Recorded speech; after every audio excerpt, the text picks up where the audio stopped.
Alright, so we're about to have a great fun match of Crash Team Rumble. Here we got a bot.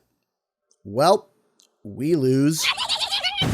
What's up guys, Canadian Guy here, and I am back with a brand new Crash Team Rumble video. So of course, Crash Team Rumble has been an absolute blast. I have sunk so many hours into it, as well as recording quite a bit of footage. Now, there's a lot of capital D dumb criticisms for Crash Team Rumble. Some of these critiques come from the deepest, darkest depths of stupid, but there is valid criticism for the game. I have some, and today we're going to be talking about some of the other things that also came from the deepest, darkest depths of stupid.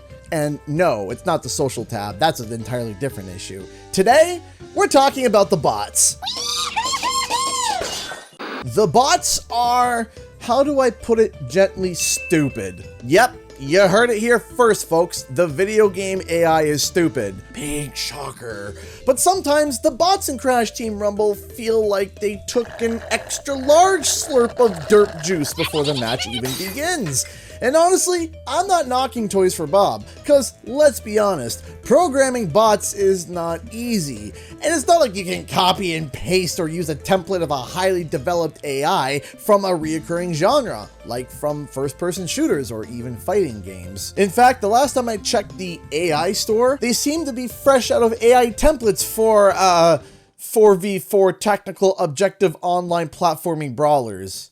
Yeah, I think you get the point I'm trying to make here. Now you, the player, might be wondering, why do I even get bots in my game? Why do they get thrown in, and why do they just suck? Well, here's how it goes. When you pop into a lobby, there's obviously a countdown. The game itself then begins a search for players to fill in the empty slots for that lobby. Sometimes players get shuffled around from team to team until the game figures out who is placed with whom. But let's say with 10 seconds left, someone on your team decides to just peace out. Now, the matchmaking system sees that there is only 10 seconds left, and that's not enough time to find a new suitable player to fill in that space. So, what does the matchmaking do? Fill it in with a bot! Problem solved!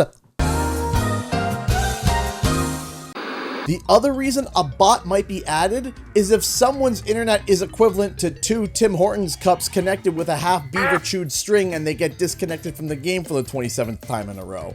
Or when Cortex kills you for the 10th time and you just rage quit. Whenever someone leaves a match for any reason, a bot is then filled in for the player who left. And the game will keep filling in bots for every single player that quits the match.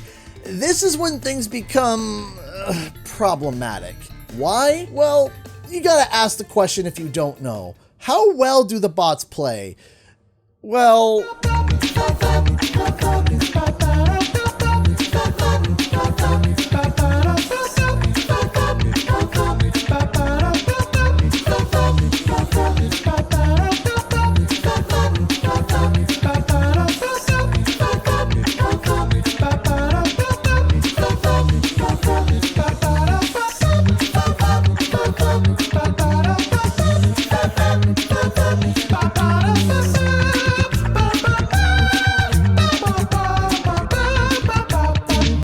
yeah, it's not good. Look at some of the points these bots put on the board. Or more like the lack of points. They are so bad. They can only play as Crash or Coco. They get stuck. They constantly run into the same obstacles or enemies over and over again. They collect 15 relics and then yeet themselves into the abyss. Oh, and did I mention that they suck? Because of this, some people feel that when a bot is filled into their team, it's basically a death sentence to the game, and they don't want to bother with that game. So when the match starts and the bot inevitably takes its big swig of derp juice, an ally player will just leave the match. So guess who gets added to the game? You guessed it, another bot!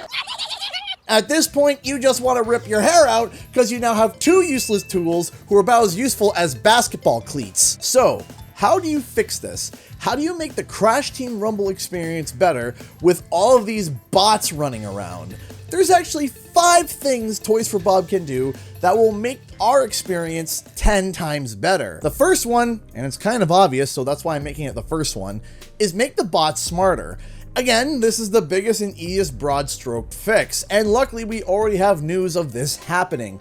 Toys for Bob reported that they have heard our cries about how dumb the bots are and are working on changes to make them better. So that's a good start. Maybe they'll start drinking diet derp juice. But I still don't think that's quite enough to fix them, because still the bots can only be Crash or Coco, and they can't be a blocker. Not to mention they don't have human strategy, they can't determine which objective is more important or which relic station is needed, the list goes on. So while better bots is still very good, I still would rather see a lot less of them. So this leads to my next points.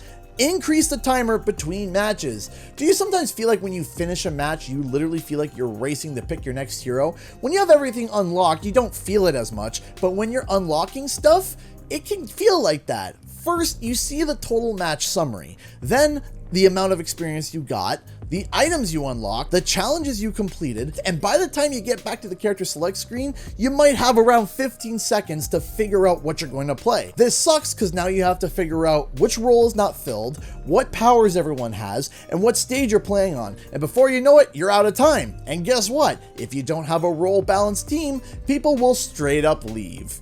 And guess who comes into play? So having just a bit more time to choose your heroes and powers between matches can definitely come in handy, especially for those who are still unlocking content. I'm not asking for much, I'm asking for 10, maybe 15 seconds at the most. Now, I think I can speak for everyone when I say, there's only one thing worse than playing with a bot. It's playing with two bots. Having two bots on your team is basically a death sentence. You're probably gonna lose. So if a match is about to start and one team gets filled with two bots, the timer should just stop. Just stop. The match should not start and the timer should reset so that the lobby can find more players to fill in those missing spots. Trust me, I think I can speak on behalf of everyone. We are okay with waiting an extra minute to find more players. Now, if there's only one bot or one bot on either side, I think the match can still start. I'll explain why in my next point. The third spot goes to Lever Buster.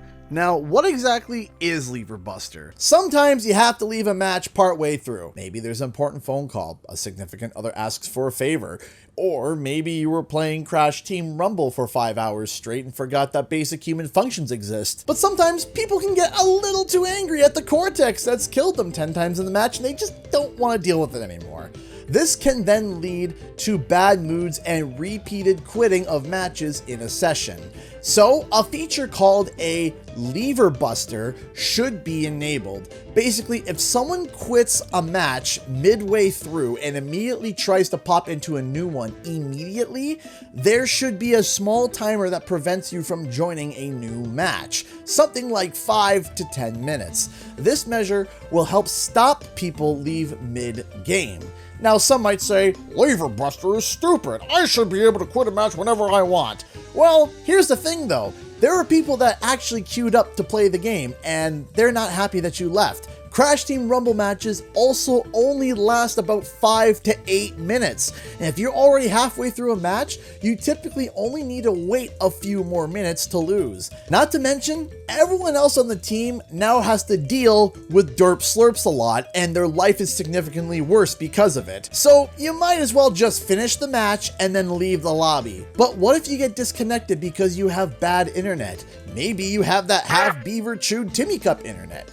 Well, again, it's only 5 to 10 minutes. It's probably going to take you that long to get back into the game anyways. But here is the final detail for bots to be less infuriating, and that is have them cheat. Kind of. Bots can't do any rudimentary strategies or techniques that we humans recognize and do. They don't do anything to increase their movement speed, like triple spins.